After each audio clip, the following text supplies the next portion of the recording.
আওয়ামী লীগ রাজনীতিতে প্রত্যাবর্তনের জন্য, তাদের ভবিষ্যতে স্পেস ঠিক রাখার জন্য অভাবনীয় কিছু সিদ্ধান্ত নিয়েছে, যেটা সাধারণ জনগণ কল্পনাও করতে পারবে না যে আওয়ামী লীগ এই কাজটা করছে, এটাই করছে।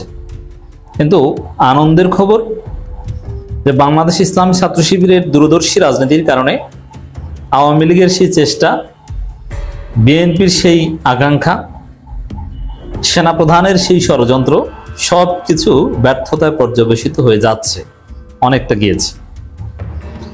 দর্শক, এই যে ডাকসু নির্বাচন, এটা শুধু ডাকসু নির্বাচন না, এটা বাংলাদেশের ভবিষ্যতের দিক নির্দেশক।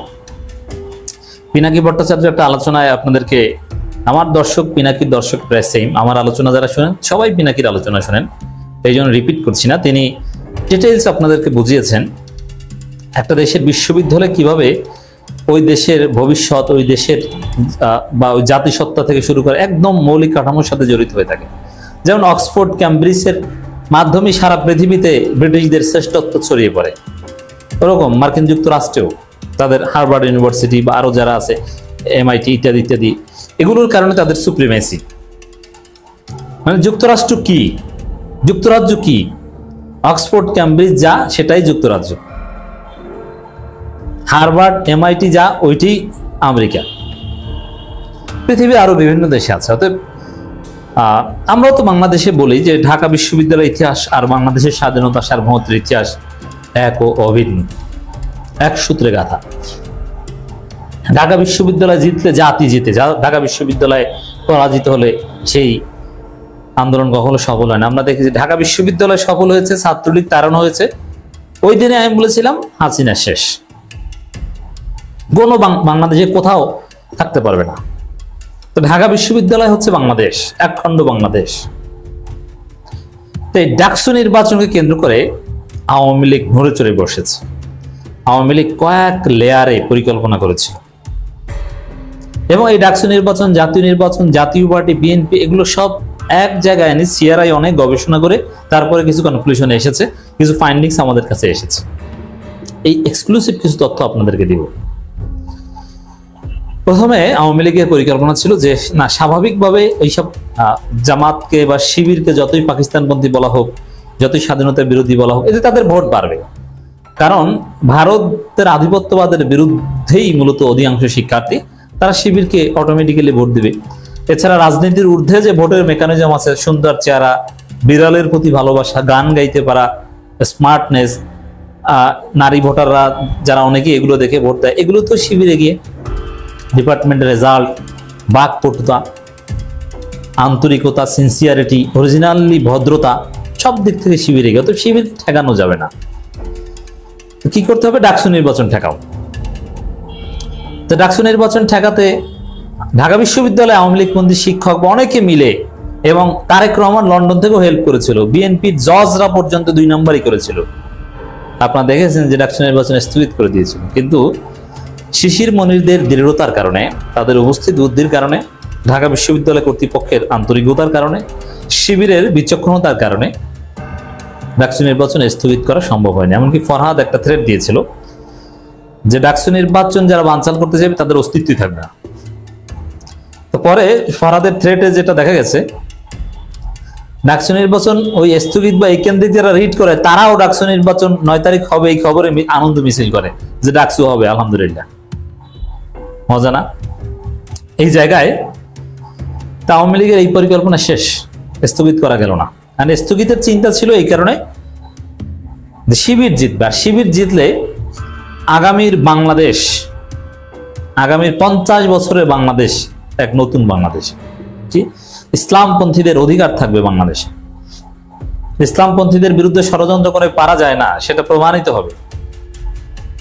ইসলামপন্থীরা ঢাকা বিশ্ববিদ্যালয়ে জিতেছে, এর মানে বাংলাদেশের ক্ষমতা আসে তাদের পক্ষে 1-2, যেমন 90 সালে ডাকসুতে ছাত্রদল জিতেছে, ক্ষমতা এসেছে বিএনপি। অবশ্য ক্ষমতা আসার পর ক্ষমতাসীনরা জিততে পারে না, দ্যাটস ডিফারেন্ট। ডাকসুতে এবার নির্বাচনের আগেই শিবির জিতলে জামাত ক্ষমতার গ্রাউন্ড তৈরি হবে, এবং ইসলামপন্থীরা বাংলাদেশে একদম কোর লেভেলে ঢুকে যাবে, যেটা 71-এর পর কখনো ঢুকতে পারে। এবং ইসলামপন্থীরা যদি ওই জায়গায় ঢুকতে পারে, আওয়ামী লীগকে কখনো ফিরতে দিবে না। এবং আগামী দিনে রাজনীতি চলবে জুলাই এবং ৭১ এই দুইটাকে কেন্দ্র করে। সেই জায়গায় জুলাইকে যদি রাজনীতির সেন্ট্রাল পয়েন্টে রাখা হয়, আওয়ামী লীগ আর কখনো ফিরতে পারবে না। এখন আওয়ামী লীগ তো তাদের স্পেসের জন্য সব চেষ্টা করবেই, তো কি করতে হবে, অ্যাট এনি কস্ট শিবিরের বিজয় ঠেকাতে হবে। তো পরে সিআরআই কার্যালয় কিন্তু এখন দিল্লিতে, তারা অনেক গবেষণা করলো কি করা যায়। এখন তারা দেখলো যে এখানে বিএনপির সাথে সমন্বয় করা ছাড়া ডাকসু নির্বাচনে ইসলামপন্থীদের বিজয় ঠেকানো সম্ভব নয়। আবার বিএনপির মধ্যে ভয়ানক গ্রুপিং, কি করা যায়, অনেক হিসাব নিকাশ করে দেখলো। একদিকে জাতীয় পার্টি এবং বিএনপির মাধ্যমে জাতীয় রাজনীতিতে আওয়ামী লীগকে নর্মালাইজ করার চেষ্টা করছে। রয়ের সেই সিগন্যালে বিএনপির সেই ইতিবাচক মনোভাবের ফলে আওয়ামী লীগ বড় বড় মিছিল করছে তেজগাঁও, দিনাজপুরে আপনারা দেখেছেন। এবং ওয়াকার সরাসরি বলে দিয়েছে যে রিফাইন্ড আওয়ামী লীগ থাকবে, আওয়ামী লীগ বাদ দিয়ে নির্বাচন হলে সেটা কোনো ভালো নির্বাচন হবে না, এটা তো প্রমাণিত হয়েছে। এখন জাতীয় পার্টি প্রকাশ্যে বলছে যে আওয়ামী লীগের ক্লিন ইমেজের লোকজনকে তারা নমিনেশন দেবে, এটা তো আছেই। এখন ডাকসুতে যদি আওয়ামী লীগের প্রজেক্ট ব্যর্থ হয়, তাহলে জাতীয় নির্বাচনে ওয়াকার এইসব প্রজেক্ট এগুলো সব মাটি চাপা পড়ে যাবে। এই জন্য ৯ সেপ্টেম্বর বাংলাদেশের ভাগ্য নির্ধারণী দিন। আওয়ামী লীগ সিদ্ধান্ত নিয়েছে ছাত্র দলকে জিতাতে হবে। এখন আওয়ামী লীগের স্বাভাবিক পছন্দ হওয়ার কথা বামরা, কিন্তু বামরা যে জেতা তো দূরের কথা, ওরা যে থার্ডও হতে পারবে না, ফোর্থও হতে পারবে না, ওরা যে হিসাবেই নাই, এটা তো ক্লিয়ার। অতএব অবাস্তব আওয়ামী লীগ বাস্তববাদী দল। আওয়ামী লীগ বাস্তবতার নিরিখে বামদের লাথি দিয়ে আবার বামদের নিয়ে চলে। বাস্তবতার নিরিখে আওয়ামী লীগ আল্লামা আহমদ শফির কাছেও যায়, তার পাও ধরে, আবার জুনায়েদ বাবুনগরীকে রিমান্ডে নিয়ে পিটায়। আওয়ামী লীগ কিন্তু খুব রিয়ালিস্টিক দল। আহলে হাদিসের কাছেও যাবে, কোনো সমস্যা নেই। জঙ্গিদেরকেও কাছে টানবে আওয়ামী লীগ, ক্ষমতা নিয়ে আসবে। আওয়ামী লীগ ভ্যারি রিয়ালিস্টিক দল। এই জায়গায় দর্শক আওয়ামী লীগ চিন্তা করেছে যে বামদের কাছে যে লাভ নেই, এদের তো কোনো, এরা কখনোই ঢাকা বিশ্ববিদ্যালয়ে জিততে পারবে না। এদের সমর্থন, এমনিতে জামাত শিবিরকে গালাগালির ক্ষেত্রে এদের সমর্থন দিব, ঠিক আছে, কিন্তু নির্বাচনে জেতানো সম্ভব ছাত্র দলকে। তারপরে সিআরআই সিদ্ধান্ত নিল, আওয়ামী লীগ সিদ্ধান্ত নিল যে না, আমরা বিভিন্নভাবে গোপনে ছাত্রলীগের যত ভোট বা আওয়ামী লীগের যতটুকু নিয়ন্ত্রণ আছে বা আওয়ামী পরিবারের সন্তানদের, তাদেরকে বলে দিব ছাত্র দলকে ভোট দাও। সেটাই হচ্ছে। আমি আপনাদেরকে বলছি দর্শক, আওয়ামী লীগ সব জায়গা থেকে নির্দেশনা দিয়ে দিয়েছে ৯ তারিখ আওয়ামী লীগের লোকজন যেন সবাই ঢাকা বিশ্ববিদ্যালয় ডাকসুর ভোটার যারা, তারা যেন ছাত্র দলের ফুল প্যানেলকে ভোট দেয়। এটা হচ্ছে আওয়ামী লীগের গোপন নির্দেশনা। ছাত্রলীগের অনেকের সাথে আমাদের সম্পর্ক রয়েছে, তারা এই ছাত্র দলের পক্ষে, যারা এখনো মুজিববাদী বিশ্বাসী, তারা ছাত্র দলের বিজয় চায় এবং এই জন্য তারা কাজ করছে। মজার বিষয় হচ্ছে এই জিনিসটা ফাঁস হয়ে গেছে, মানে এখন এটা ব্যাকফায়ার করবে। ওই যে রোকেয়া বিশ্ববিদ্যালয়ের ছাত্র দলের আহ্বায়ক, সে ঢাকা বিশ্ববিদ্যালয়ের ডাকসুর ভোটারের নানি বাড়ি যায় ভোট চাইতে, অনেক দূরে। বিএনপির জেলা নেতারা হুমকি দামকি দেয় ছাত্র দলকে ভোট দিতে, এটা ব্যাকফায়ার করেছে, উল্টো অ্যাকশন হয়েছে। এটা ফাঁস হয়ে যাওয়ার পর এখন তাদেরকে বহিষ্কার করছে।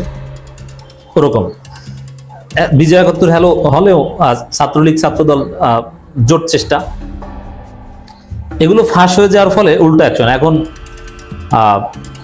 উল্টো পথে হাঁটছে না, এতে তো উল্টো অ্যাকশন। এখন কিভাবে বহিষ্কার করবে সেই চিন্তা। এরকম ডাকসুতে আওয়ামী লীগ ছাত্রদলকে সমর্থন করছে, ভোট দিতে বলছে। এটা সামনে আসায় এবং শিবিরের লোকজন এটা ব্যাপকভাবে প্রচার করায় তাদের প্রজেক্ট বাকিটা শেষ। মানে ওরা যা করে সব ধরা পড়ে। এই ধরা পড়াটার মাধ্যমেই কিন্তু ওদের চিন্তা ভাবনা শেষ। যেমন ডাকসু নির্বাচন বানচাল করতে পারো না, চাপ দিয়ে ভোট চাইবে জেলা পর্যায়ের নেতাদের, তারেক রহমান অ্যাসাইনমেন্ট দিয়েছে, ওটাও জয় বাংলা, যা করতে যায় জয় বাংলা। আবার ছাত্রদলের গ্রুপিং এর কারণে টাকা পয়সার লেনদেন করতে যেও আবার অনেকে ধরা পড়ে, ভয়ানক গ্রুপিং। ওরা কর্মসূচি দেয়, ক্যাম্পাস পরিষ্কার করে দিবে, ওটাও আবার আচরণবিধি লঙ্ঘনের মধ্যে পড়ে যায়। মানে যা করতে যায় সব জায়গায় বিপদ। তো এই জিনিসগুলো যে আওয়ামী লীগ সমর্থন দিয়েছে, এটা সামনে এসেছে। গোপন বিষয়টা তো আমরা বললাম, কিন্তু কিছু কোনো অতি উৎসাহী আওয়ামী লীগ সামনে এনে ফেলেছে। যেমন এক নাস্তিক মহিউদ্দিন আহমেদ, অনেক মেধাবী এবং বিশিষ্ট বুদ্ধিজীবী, তিনি প্রথম দিকে বলতেন যে ভোট যাকে দাও শিবিরকে দেবা না, তারপর শেষের দিকে ইঙ্গিত দিচ্ছেন যে ছাত্র দলকে দাও। এটা একটা প্রমাণ। আবার অমির রহমান পিয়াল আপনি জানেন যে এখন আওয়ামী লীগের একদম মূল গবেষণা সেলে যারা আছে, যে কজন কাজ করেছে তাদের মধ্যে একজন।